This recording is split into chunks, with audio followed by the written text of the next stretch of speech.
Bonjour, bienvenue à cette nouvelle émission de notre série Traverser le deuil. Je me nomme Joanne Brouillette, agente de pastorale au diocèse de Trois-Rivières. Comme le savent celles et ceux qui ont visionné nos 2 premières émissions, notre série invite les personnes en deuil à rejoindre un chemin qui va les amener vers davantage de vie. En effet, il y a de nombreux deuils qui peuvent jalonner notre parcours. Et je ne parle pas seulement que des deuils suite à la perte d'un être cher. On est aussi en deuil suite à une rupture ou une perte d'emploi.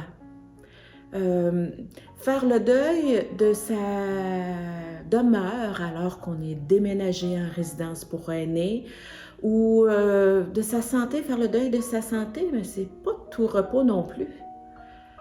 Peu importe le deuil que vous traversez, cette émission veut vous accompagner vers un peu plus de vie. On a vu précédemment que la première étape d'un deuil, c'est d'abord de vouloir s'en sortir. On s'est rappelé la parole que Jésus a dite aux paralysés sur le bord de la piscine de Bethesda, Jérusalem. Il lui a dit « Veux-tu guérir? » Puis, on a constaté que tout notre être, lorsque survient un deuil, veut prendre soin de nous, devant cette violence-là inouïe qui nous terrasse. On a tout fait alors pour garder des liens avec l'être aimé ou avec la situation d'antan, mais petit à petit, on s'est bien rendu compte que rien va pouvoir redevenir comme avant. Et ça fait mal, très mal. Alors qu'on avait l'impression de s'en être quand même bien tiré, survient une douleur inouïe, une impression de vide et de perte. Ce qui est encore plus déstabilisant, c'est que cette étape survient alors que nos proches ont commencé à s'éloigner, sont moins présents qu'au début. Les mots de soutien, les téléphones pour prendre de nos nouvelles, mais ils se font de plus en plus rares. La pression sociale nous invite aussi rapidement à passer à autre chose. Donc, on a peur de déranger. Et tranquillement, on s'enferme petit à petit dans le silence. À l'intérieur de ce silence, on reprend contact avec nos expériences de vie antérieures. Ces différentes expériences-là, positives ou négatives, viennent donc colorer les émotions et les sentiments qui vont surgir en nous. C'est pourquoi il n'y a pas 2 processus de deuil qui sont identiques. Une des émotions qui peuvent surgir en temps de deuil, c'est la colère, la révolte. La colère peut tout simplement se résumer à une impatience, un petit peu inhabituelle, mais elle peut aussi devenir très violente. Puis malheureusement, notre société tolère mal la colère, surtout de la part d'une personne en deuil. On s'attend d'une personne endeuillée qu'elle soit digne, qu'elle soit douce, qu'elle soit réservée. Donc, en temps de deuil, on s'interdit cette colère-là parce qu'on craint la réaction de ceux et celles qui sont autour, puis on a peur qu'ils nous laissent tomber. Les cibles de la colère, elles peuvent varier beaucoup. Les personnes qui croient en un Dieu qui a toute la puissance vont souvent lui en vouloir d'avoir permis que la situation soit arrivée. Dans le cas d'un décès, on peut aussi en vouloir au système de santé qui n'a pas réussi à sauver notre être cher ou qui ne nous a pas bien accompagnés dans ce processus-là. Nos proches aussi peuvent devenir la cible de notre colère. Comment ça se fait qu'eux autres, ils continuent à vivre comme si de rien n'était alors que moi, je suis terrassée par cette peine-là? Un sentiment d'abandon aussi peut venir alimenter notre colère. J'en veux à mon mari décédé. Comment se fait qu'il m'a laissé tomber? Comment se fait qu'il m'a abandonné? Ou bien, j'en veux à ma fille qui m'a placée dans une résidence pour aînés. Je suis en colère contre mon patron qui m'a congédié. Il faut prendre conscience à ce moment-là que la colère, elle est énergisée par la peur. Comment je vais faire pour m'en sortir? On avait des projets ensemble. Comment je vais réussir à les réaliser? Et bien évidemment, la colère, souvent, on va la retourner contre soi. J'ai donc pas fait ce qu'il fallait faire. J'aurais donc dû faire ça. J'aurais pas dû lui faire confiance. J'aime pas ça, être vulnérable comme ça. Qu'est-ce qu'on peut faire avec toute cette colère-là? Il faut d'abord prendre conscience qu'elle existe, la nommer. Le fait de nommer une émotion, un sentiment, ça permet de prendre une distance. Je ressens de la colère, mais je ne suis pas la colère. C'est à cet exercice-là que je vais vous inviter à partir de maintenant. Vous commencez à être habitué, il y a des images qui vont vous être présentées, qui vont être accompagnées d'une douce musique.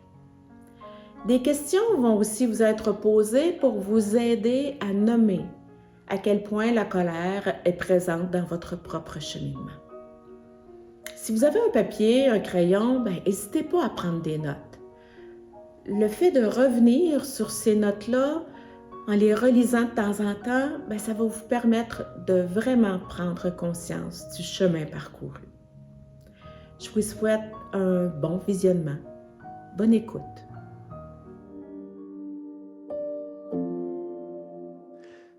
Comment s'exprime ma colère?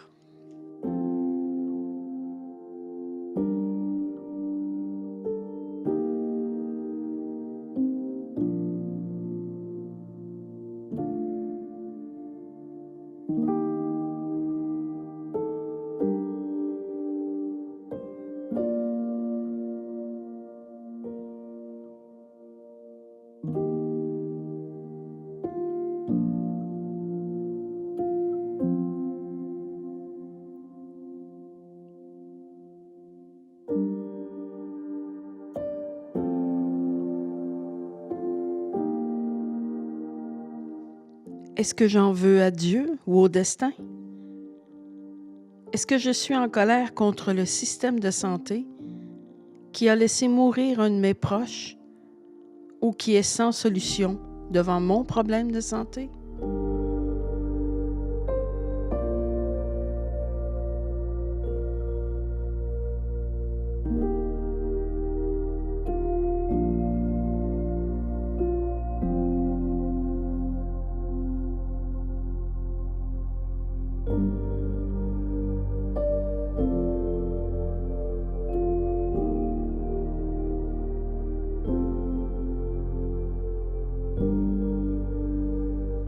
Est-ce que ça me choque que mon entourage m'encourage à passer à autre chose? Qu'ils ne comprennent pas ma souffrance?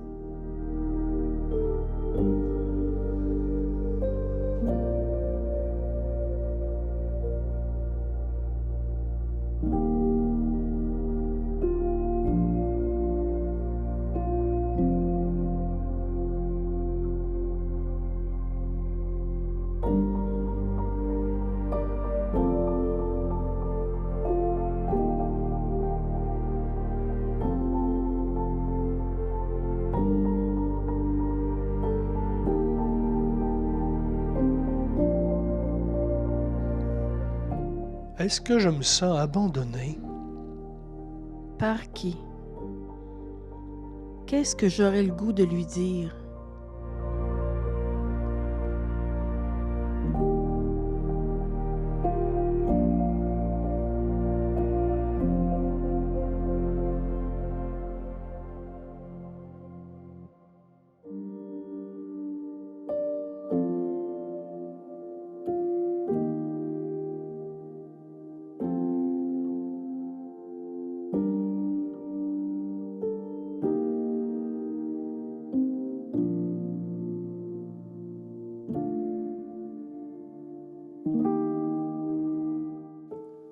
De quoi ai-je peur?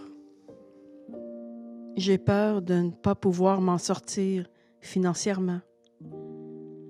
J'ai peur de ne pas réaliser les projets qu'on avait prévus.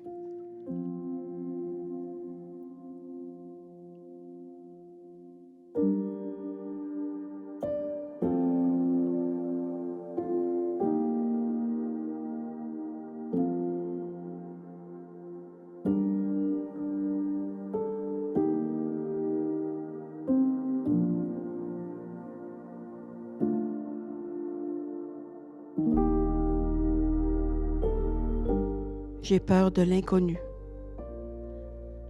J'ai peur de toujours avoir cette peine. J'ai peur de...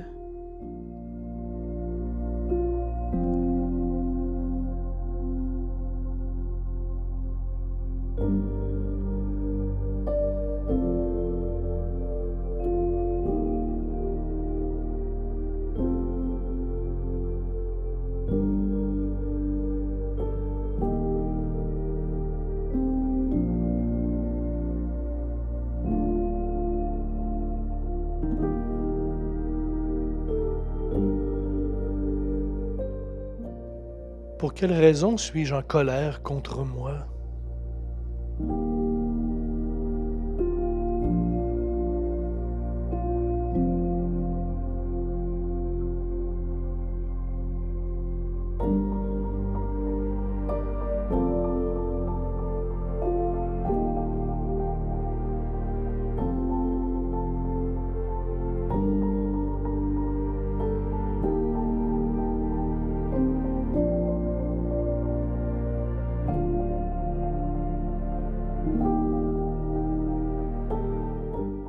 Alors, vous avez réussi à répondre à quelques questions?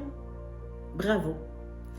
Je le sais que ce n'est pas une étape facile, mais je sais aussi que accueillir, reconnaître, nommer sa colère, c'est une étape importante du processus de deuil si on ne veut pas que la colère devienne trop envahissante. Faire des prises de conscience, choisir de poser des actions, vivre ses émotions, ce sont autant de manifestations qu'à l'intérieur de nous, il y a un souffle de vie qui nous pousse à marcher vers la lumière qui est au bout du tunnel. Et ça, c'est vrai même si les prises de conscience ou les émotions nous semblent désagréables au premier coup d'œil. Malgré cela, prendre contact avec cette force de vie qui est en nous, ça ravive l'espérance qu'on va finir par s'en sortir, que c'est la vie qui nous attend au bout du chemin. D'ici notre prochain rendez-vous, je vous invite à ne pas justement rebrousser chemin. Si vous avez pris des notes, vous pouvez les relire. L'objectif visé est de se donner ensemble le plus d'outils possible pour traverser le deuil. À très bientôt.